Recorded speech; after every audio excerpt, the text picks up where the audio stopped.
Sir Sanjay राऊतांना काय सल्ला द्याल तुम्ही आता?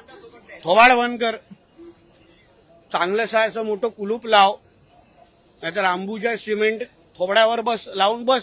कोकणातले दोन सख्खे भाऊ सिंधुदुर्ग रत्नागिरी आणि मुंबईतले पण आता जुना प्रश्न झाला रे, आता कंटाळा आला. सख्खे भाऊ सख्खे भाऊ सख्खे, आता काय पुढचं विचार ना. आता काय मुंबईत पण दोन भाऊ आहेत, कोण? वरुण सरदेसाई हे देखील ते भाऊ आहेत आपण. सभागृहात आले.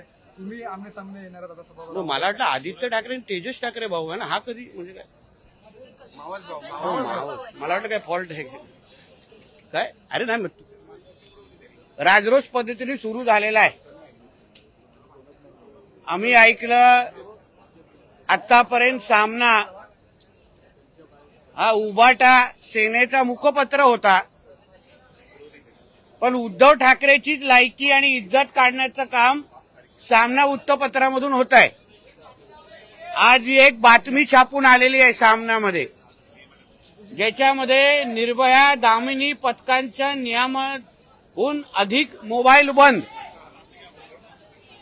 आता निर्भया आणि दामिनी पथकासाठी जे हेल्पलाईन नंबर काढलेले तो GR 2022चा तो GR पण नाही, नोटिफिकेशनची कॉपी पण माझ्याकडे आहे. आता 2022ला मुख्यमंत्री हे उद्धव ठाकरेच होते. आता उद्धव ठाकरेंनी सुरू केलेली योजना अगर उद्या त्याचे अधिकारी आणि त्याचे संबंधित लोक अगर त्याला महत्वच देत नसतील किंवा शेळक्या शब्दामध्ये बोलत तर फाट्यावर मारत असतील आणि त्याचीच लायकी आणि त्याचीच इज्जत स्वतः सामनातून निघत असेल, तर संजय राजाराम राऊतचा पगार किती वेळ चालू ठेवायचा हे आता उद्धव आणि रश्मी ठाकरेंनी ठरवावं. ह्याच्यामध्ये काही त्रुटी असतील तर आमचे मुख्यमंत्री गृहमंत्री सन्माननीय देवेंद्र फडणवीस साहेब या त्रुटी निश्चित पद्धतीने दूर करतील. सगळ्याचे सगळे नंबर कसे चालू राहून आमच्या महाराष्ट्रातल्या माता भगिनींना मदत आणि सुरक्षा कशी भेटेल यावर निश्चित पद्धतीने आम्ही लक्ष घालू.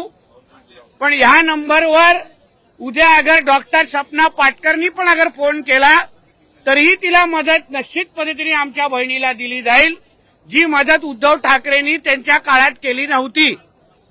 म्हणून अशा पद्धतीच्या सामन्यामध्येच बातम्या छापून स्वतःच्याच मालक उद्धव ठाकरेची लायकी काढण्याचं काम संजय राजाराम राऊतनी बंद करावं, एवढं या निमित्ताने सांगेन. कितने दिनों की यात्रा होगी सर? कितने दिनों की यात्रा?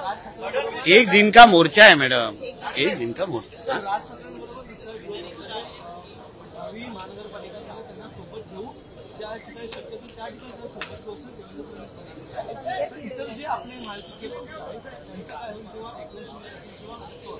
आता देवेंद्र फडणवीस साहेबांनी अगर बोललं असतील तर ते फार विचारपूर्वक आणि जबाबदारीने बोलतात. म्हणून योग्य वेळी जेव्हा निवडणूक येईल, हिंदुत्व नावा विचाराचे जे जे पक्ष आहेत त्यांना सगळ्यांना एकत्र घेऊन अगर आम्ही महापालिका लढलो तर ह्या सगळ्या ज्या जिहादी आक्रमण आहे जे मुंबईमध्ये मोठ्या प्रमाणामध्ये, शहरांमध्ये मोठ्या प्रमाणामध्ये सुरू आहे लँड जिहादच्या नावाने, हे बांगलादेशी आणि रोहिंग्या मुसलमान ज्यांची संख्या मुंबई आणि आजूबाजूच्या शहरामध्ये वाढत चालली आहे, ही घाण अगर कायमस्वरूपी साफ करायचं असेल तर कडवट हिंदुत्ववादी विचाराचे महापौर प्रत्येक शहराला बसवायला लागतील आणि त्या दिशेने वाटचाल आम्ही सगळेजण करू. काय काय काय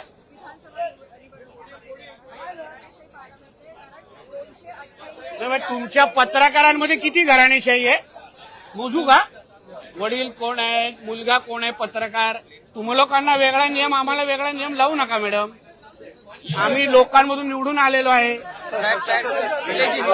झालं का? ओके ना. एक मिनिट, ही निवडणूक तुमच्यासाठी किती महत्वाची होती आणि इतका मोठा विजय तुमचा यावेळी झाला?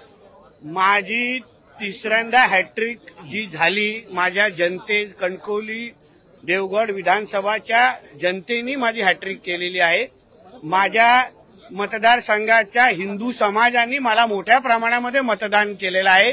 हिंदुत्व आणि विकास या दोन प्रमुख मुद्द्यावर मी माझी निवडणूक लढवली आणि 58,000 वर माझ्या ह्या 58,000 मध्ये कुठलाही मुसलमान मतं नाही. मी हक्काने सांगू शकतो माय हिंदुत्वादी विचाराच्या मतदारसंघ म्हणून माझा मतदारसंघाचा आमदार म्हणून मी निवडून आलेलो आहे आणि विकासाची प्रक्रिया पुढचे 3 वर्ष आज सत्ताधारी आमदार म्हणून पुढचे 3 वर्ष काम करणार आहे आणि अशाच ताकदीने सुरू ठेवा. मी अलग कुछ नहीं बात करूंगा. आप तुम्हाला काही इथे आलात ना बरोबर आहे मला आठवण तर मान विरोधकांनी बरीच टीका टिप्पणी तुमच्यावर केली पण तरी सवय आम्हाला आता. जनता तुमच्यासोबत राहील. कारण का जनतेला माहिती आहे टीका करणारे कावळे हे फक्त निवडणुकीपुरते असतात. आमच्यासारखे शिवरायांचे मावळे हे 365 आणि 24 तास त्यांच्यासाठी सेवेसाठी हजर असतात. इथे तुमचे बंधू आम्हाला भेटले, त्यांनी असं सांगितलं की आम्ही काही कोणाचे हिशोब चुकते करायला आलेलो नाही, मात्र जर ऍक्शन आली समोरनं तर आम्ही रिॲक्शन जरूर देणार. सहमत आहात का? आता निलेशजींनी घेतलेली भूमिका ही आमची भूमिकाच आहे ना सगळ्यांची. पण माझं म्हणणं आहे की आम्ही जसं त्यांनी योग्य बोलले आम्ही काही हिशोब चुकता करण्यासाठी विधानसभेमध्ये आलेलो नाहीये. पण कोणाचा आवाज अगर वाढत असेल, कोणात जास्तच अगर मस्ती करायची सवय असेल तर त्याला आरेला कारे उत्तर देणं हे बाळासाहेबांनी आम्हाला पहिल्यापासून शिकवलेलं आहे. म्हणून त्याच्याबद्दल आतापर्यंत तुम्ही एका राणेचा अनुभव घेतलेला आहे. आता 2-2 राणे आतमध्ये आहेत म्हणून त्याचाही अनुभव पुढच्या 5 वर्षामध्ये घ्या. डबल इंजिन असं म्हणावं. 2 राणे विधान भवनामध्ये आता असणार आहेत विधिमंडळामध्ये, त्यामुळे डबल विरोधक तर आहेत. दोन तोफा आता आतमध्ये आहेत. आमचे गोपीचंद पडळकर आतमध्ये आहेत. म्हणजे लाईनअपच एवढी तगडी आहे ना समोरच्या वाल्यांना औषधासाठी पळापळ करायला लागेल. शेवटचा प्रश्न, एकनाथ शिंदेंना कॅबिनेटमध्ये 2ऱ्या क्रमांकावर अशी चर्चा आहे. नागपूरमधला देवगिरी बंगला हा सुद्धा एकनाथ शिंदेंना तो माझा विषय नाही. बोल दिया ना म्हणे, बोला ना सर. बरं सर, संजय राऊतांना काय सल्ला द्याल तुम्ही आता?